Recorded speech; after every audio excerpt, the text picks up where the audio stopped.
Hello, Teresa here again. Welcome to my presentation called Leading Change. Leading change is like baking a cake. I chose this metaphor because I've always loved to bake, even as a kid. It requires you to pay attention and have care and even the right conditions, just like leadership is. So, as you listen, I invite you to think about the recipe of your own leadership and how you bring people together through change. In one of my previous presentations, I shared that the leader is you. That message still stands in this presentation.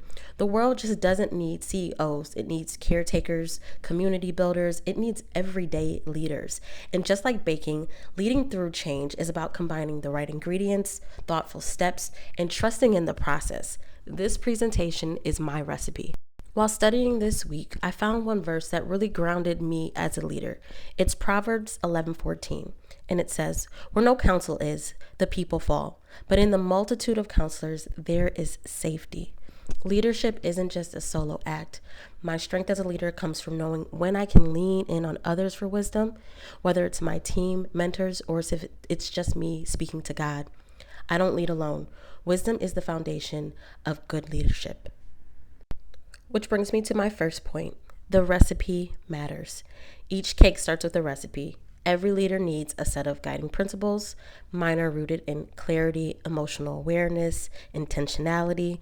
When managing change, I don't guess. I ask questions. I get very curious. I get prepared, and I lead with care. Because just like a cake, if your foundation is off, everything else will be too. Which brings me to my second step. The ingredients are the team or the people. In baking, every ingredient has a purpose. You cannot make a cake with just flour.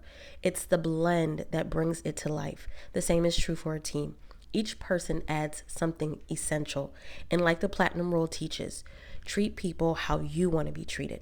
I aim to understand each person's strengths, style, and needs. This aligns with what we learned in Chapter 13 about managing relationships. Brings me to step 3. Decision making is the steps. Decision making in leadership is like following the steps in the recipe.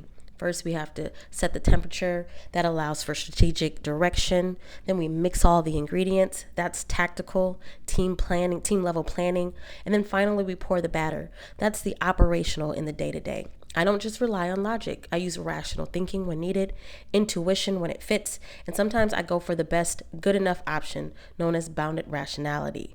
It's all in the recipe. It's all in the process. Which brings me to step 4. Conflict is when the batter taste is a bit off. Sometimes in baking, something feels off. The texture is a little bit too clumpy. It might taste weird. That's how conflict shows up on a team. It's not the end. It's just a sign that something needs attention or something needs to change. I approach conflict like adjusting a batter, gently, with curiosity, without overmixing it. My job is to ask what's missing, not to push people to get along. This reflects principles in chapter 10 and 13. It's about addressing disagreements and navigating team dynamics. Step 5 in leading change is when power is using the right tools at the right time. A good baker doesn't just whisk when they need to fold. In leadership, power works the very same way. I use influence, my wooden spoon, to guide and encourage. I sprinkle in reward, power to affirm good work. And sometimes I rely on legitimate power, like the oven, to provide structure and timing. I also draw from expert and information power when needed. It's not about control. It's all about knowing where the tools fit for the moment.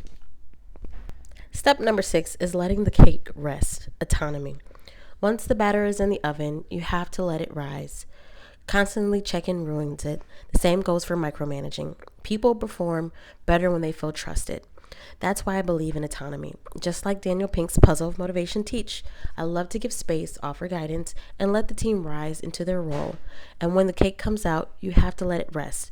Knowing when to allow your team to rest and rejuvenate themselves is equally as important as action.